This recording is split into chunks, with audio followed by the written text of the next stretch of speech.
Assalamualaikum warahmatullahi wabarakatuh. Selamat malam Bapak atau Ibu, terutama kepada Bu Nur Komaria SE MM sebagai dosen pengampu prodi dan teman-teman semuanya. Saya membuat video ini untuk memenuhi tugas UTS Prodi Manajemen Risiko semester 6. Pada kesempatan kali ini, saya menjelaskan materi mengenai memahami asuransi. Di era sekarang, risiko dalam kehidupan semakin beragam, mulai dari risiko sakit, kecelakaan, kehilangan harta benda, hingga bencana alam. Risiko-risiko tersebut dapat menimbulkan kerugian finansial yang cukup besar. Oleh karena itu, asuransi hadir sebagai salah satu bentuk perlindungan keuangan agar seseorang tidak menanggung seluruh kerugian sendirian. Pada penjelasan kali ini, kita akan mempelajari pengertian asuransi, karakteristiknya, prinsip-prinsip yang digunakan, serta jenis-jenis asuransi yang ada di Indonesia. Materi yang akan saya bahas terdiri dari 3 bagian utama. Pertama adalah definisi dan konsep asuransi. Pada bagian ini, kita akan memahami apa yang dimaksud dengan asuransi dan bagaimana mekanisme kerjanya. Kedua adalah karakteristik utama asuransi dan perbedaannya dengan perjudian. Kita juga akan membahas prinsip-prinsip manajemen risiko yang digunakan dalam perusahaan asuransi. Ketiga adalah jenis dan klasifikasi asuransi berdasarkan objek yang dilindungi maupun pihak yang terlibat. Definisi dan konsep asuransi. Sebelum memahami lebih jauh mengenai asuransi, kita perlu mengetahui terlebih dahulu definisinya. Menurut Undang-Undang Nomor 40 Tahun 2014 tentang perasuransian, asuransi merupakan perjanjian antara perusahaan asuransi dengan pemegang polis. Dalam perjanjian tersebut, perusahaan menerima pembayaran premi atau iuran. Sebagai imbalannya, perusahaan akan memberikan penggantian apabila terjadi risiko yang telah diperjanjikan.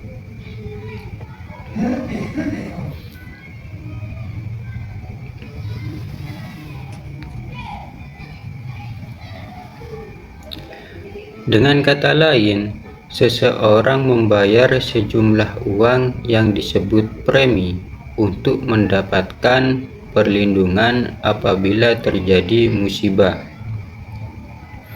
Asuransi juga memiliki peran penting dalam pembangunan ekonomi. Masyarakat yang terlindungi dari risiko akan lebih berani melakukan investasi, membuka usaha, dan meningkatkan aktivitas ekonomi tanpa terlalu khawatir terhadap kerugian besar. Contoh, Pak Andi memiliki toko elektronik senilai 500 juta. Ia membeli asuransi kebakaran dengan membayar premi sebesar 5 juta per tahun. Suatu hari, tokonya terbakar sehingga mengalami kerugian 300 juta. Karena telah memiliki asuransi, perusahaan akan mengganti kerugian tersebut sesuai ketentuan polis, sehingga Pak Andi tidak harus menanggung seluruh kerugiannya sendiri. Definisi umum asuransi. Dalam kehidupan sehari-hari, asuransi dapat dipahami sebagai mekanisme berbagai risiko. Terdapat dua konsep utama. Yang pertama adalah proteksi risiko. Artinya, asuransi memberikan perlindungan terhadap kerugian yang mungkin terjadi di masa depan, seperti sakit, kecelakaan, pencurian, kebakaran, maupun bencana alam. Konsep kedua adalah berbagai beban atau risk pooling.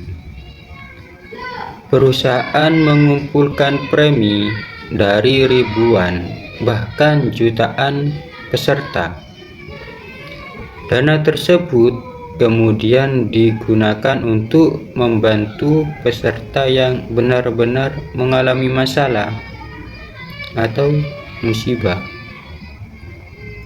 Jadi, sebenarnya peserta asuransi saling membantu melalui perusahaan asuransi. Misalnya, terdapat 100.000 peserta asuransi kesehatan. Masing-masing membayar premi 150.000 setiap bulan. Tidak semua peserta akan dirawat di rumah sakit pada bulan yang sama.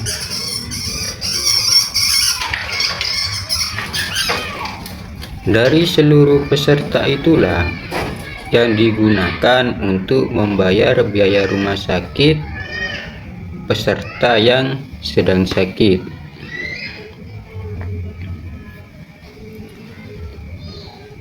Perspektif tertanggung dan penanggung. Dalam asuransi terdapat dua pihak yang saling berkaitan. Pertama adalah tertanggung. Tertanggung merupakan orang yang membeli polis dan membayar premi sesuai kesepakatan. Selain membayar premi, tertanggung juga wajib memberikan informasi yang jujur mengenai kondisi objek yang diasuransikan. Pihak kedua adalah penanggung, yaitu perusahaan asuransi. Perusahaan bertugas mengelola dana premi dan membayar klaim apabila risiko yang dijamin benar-benar terjadi. Hubungan antara kedua pihak itu didasarkan pada prinsip kepercayaan atau utmost good faith, yaitu kedua belah pihak harus saling jujur. Misalnya, seseorang memiliki penyakit jantung, akan tetapi tidak memberitahukannya saat membeli asuransi kesehatan, lalu kemudian mengajukan klaim akibat penyakit tersebut, yaitu jantung tadi. Perusahaan itu dapat menolak klaim karena terdapat informasi yang disembunyikan. Perbedaan asuransi dan perjudian. Seringkali masyarakat menganggap bahwa asuransi sama dengan perjudian, padahal keduanya itu memiliki perbedaan yang sangat besar. padahal keduanya itu memiliki perbedaan yang sangat mendasar. Perbedaan pertama adalah tujuannya. Asuransi bertujuan memberikan perlindungan terhadap kerugian, sedangkan perjudian itu bertujuan memperoleh keuntungan melalui spekulasi. Perbedaan kedua adalah sumber risiko. Dalam asuransi, risiko memang sudah ada sebelum perjanjian dibuat, dan sebaliknya perjudian justru menciptakan risiko baru yang sebelumnya tidak ada. Perbedaan ketiga adalah dasar pelaksanaannya. Asuransi menggunakan perhitungan ilmiah berdasarkan statistik dan aktuaria.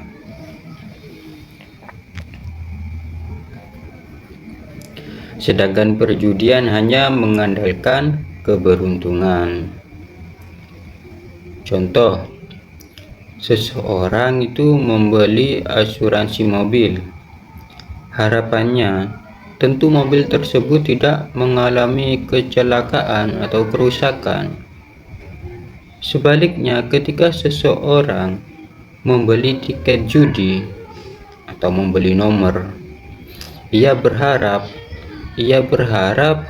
hasil tertentu muncul agar memperoleh keuntungan. Jadi tujuan keduanya kan sangat berbeda. Terus, objek risiko yang dapat diasuransikan. Tidak semua risiko dapat dijadikan objek asuransi. Ada beberapa syarat yang harus dipenuhi. Pertama, risiko harus dapat diidentifikasi dengan jelas. Yang kedua, risiko harus dapat menimbulkan kerugian finansial. Ketiga, risiko tersebut merupakan risiko murni, yaitu bukan risiko yang spekulatif. Risiko murni adalah risiko yang hanya menimbulkan kerugian tanpa adanya peluang memperoleh peruntungan. Selain itu, besar kerugian juga harus dapat dihitung agar perusahaan dapat menentukan besarnya premi.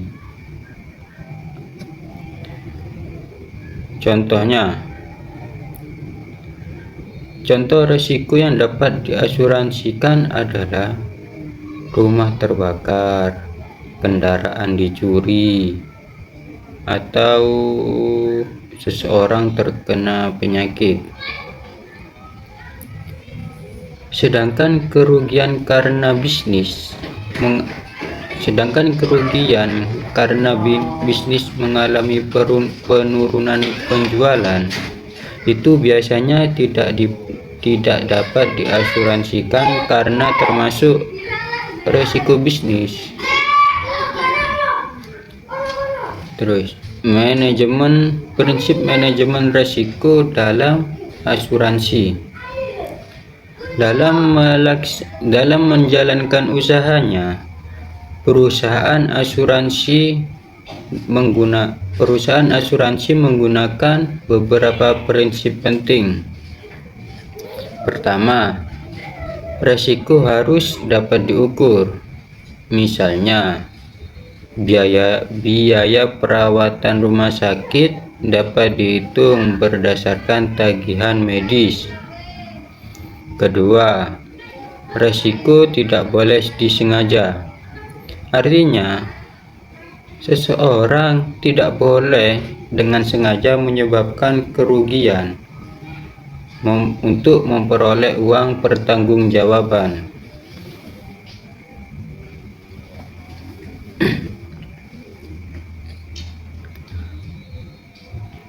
Ketiga, frekuensi dan tingkat kerugian harus dapat diprediksi melalui data statistik. Keempat adalah penyebaran risiko atau polling risk. Semakin banyak peserta, maka risiko perusahaan menjadi lebih stabil. Contoh, jika seseorang dengan sengaja membakar rumahnya sendiri untuk mendapatkan uang pertanggungan, maka perusahaan asuransi berhak menolak klaim karena kejadian tersebut dilakukan secara sengaja. Klasifikasi berdasarkan subjek asuransi. Asuransi dibedakan berdasarkan objek yang dilindungi. Pertama adalah asuransi jiwa. Asuransi ini memberikan santunan kepada ahli waris apabila tertanggung itu meninggal dunia.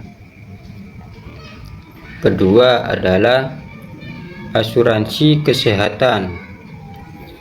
Asuransi ini menanggung biaya rawat inap, operasi, obat-obatan, hingga pemeriksaan kesehatan sesuai manfaat polis.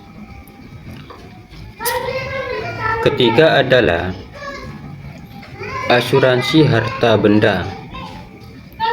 Asuransi ini melindungi rumah, kendaraan, gudang, toko, maupun aset lainnya. Keempat adalah asuransi tanggung jawab hukum. Asuransi ini memberikan perlindungan apabila seseorang diwajibkan mengganti kerugian kepada pihak lain.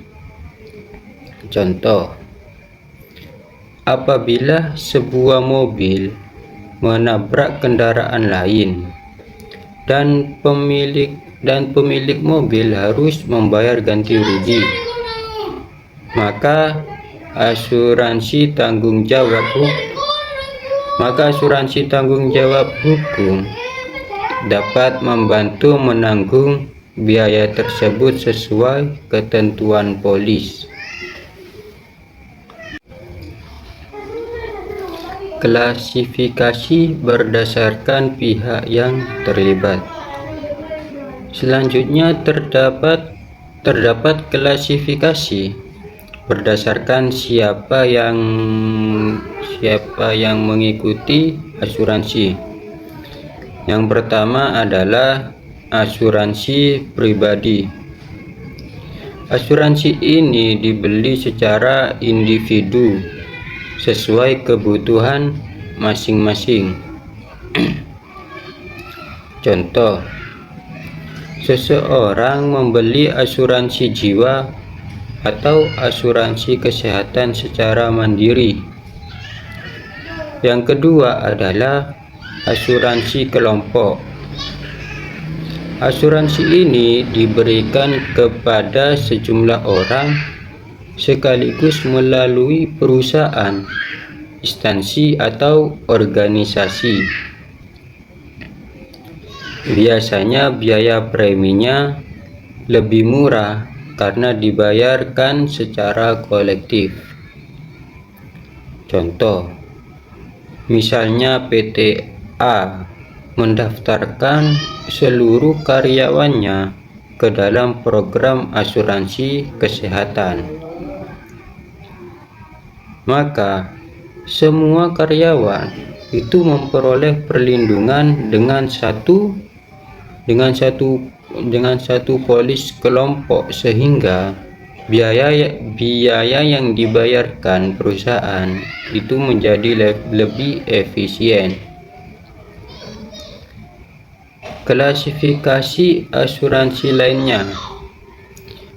Selain klasifikasi sebelumnya, terdapat klasifikasi lain. Yang pertama adalah asuransi sukarela dan asuransi wajib. Asuransi sukarela itu dibeli berdasarkan keinginan individu. Contoh, asuransi kendaraan, asuransi rumah, dan asuransi perjalanan. Sedangkan asuransi wajib itu diwajibkan oleh pemerintah berdasarkan peraturan tertentu. Contohnya, BPJS Kesehatan untuk peserta tertentu dan program jaminan sosial ketenaga kerjaan. Kemudian terdapat asuransi swasta dan asuransi sosial. Asuransi swasta dikelola oleh perusahaan dengan tujuan memperoleh keuntungan. Sedangkan asuransi sosial diselenggarakan pemerintah dengan tujuan meningkatkan kesejahteraan masyarakat. Misalnya, seseorang membeli polis asuransi kendaraan dari perusahaan swasta seperti Allianz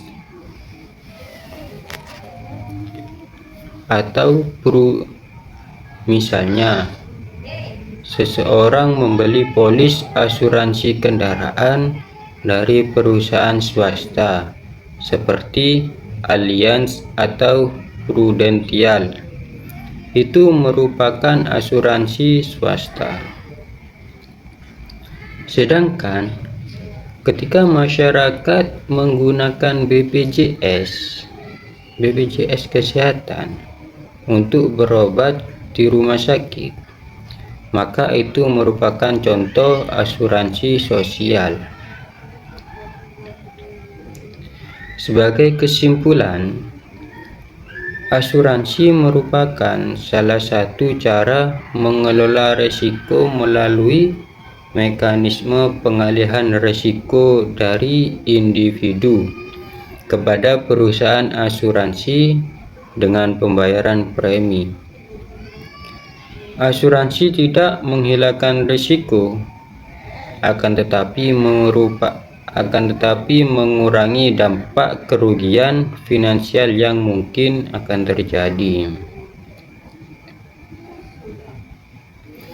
Dalam prakteknya, asuransi memiliki berbagai prinsip dan jenis yang disesuaikan dengan kebutuhan masyarakat. Oleh karena itu, sebelum membeli produk asuransi, setiap orang perlu memahami manfaat, ketentuan polis, hak, dan kewajibannya, agar perlindungan yang diperoleh itu benar-benar sesuai dengan kebutuhannya. Demikian penjelasan yang dapat saya sampaikan. Terima kasih atas perhatiannya Bapak atau Ibu dan teman-teman semuanya. Saya harap semoga kalian semua selalu diberi kesehatan oleh Allah Subhanahu wa Ta'ala. Dan apabila terdapat kesalahan dalam tindakan, perkataan tanpa saya sadari, mohon maaf yang sebesar-besarnya. Wassalamualaikum warahmatullahi wabarakatuh.